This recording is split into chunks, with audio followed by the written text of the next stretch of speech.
আজকে একটি কম্পিটিশন হবে, সেটি হচ্ছে সেনাবাহিনী এবং পুলিশের ভিতরে। সেটা হবে সেনাবাহিনীর মহিলা সৈনিক এবং বাংলাদেশ পুলিশের মহিলা পুলিশ কনস্টেবল সদস্যদের নিয়ে। আমাকে একটি বোন প্রশ্ন করেছে সে এই দুইটি জায়গার কোনটিতে যোগদান করলে সবচেয়ে ভালো থাকবে। তো প্রথমে বলতে চাই, দেশ রক্ষার কঠিন দায়িত্ব এই দুটি চাকুরিতেই।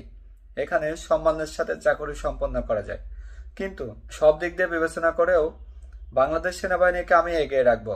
কারণ প্রথমত, সেনাবাহিনীতে যোগদান করলে মান সম্মান, আত্মসম্মান বোধ এবং সামাজিক মর্যাদা বেশি পাওয়া যাবে, যেটা বাংলাদেশ পুলিশ কনস্টেবলে যোগদান করলে পাওয়া যাবে না। দ্বিতীয়ত, সেনাবাহিনীর মহিলা সৈনিক পদে যোগদান করলে দ্রুত প্রমোশন পেয়ে অফিসার হওয়া যাবে, কিন্তু বাংলাদেশ পুলিশ কনস্টেবলে যোগদান করলে এখানে যতটা সম্ভব ততটা পাওয়া যাবে না।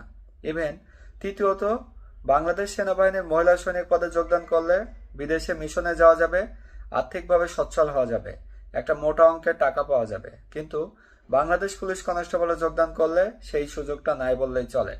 সেহেতু এখানে আমি কাউকে ছোট করে দেখছি না, বাস্তব দিক তুলে ধরলাম। এখন যেই সমস্ত মেয়েরা স্বপ্ন দেখে বাংলাদেশ পুলিশ অথবা সেনাবাহিনীতে যোগদান করবে, তো তাদের জন্য এই তিনটি ফ্যাসিলিটিস আমি তুলে ধরলাম। ভিডিওটি ভালো লেগে থাকলে অবশ্যই লাইক, কমেন্ট, শেয়ারের পাশাপাশি ইউটিউব চ্যানেল সাবস্ক্রাইব করে রাখবেন। Thank you.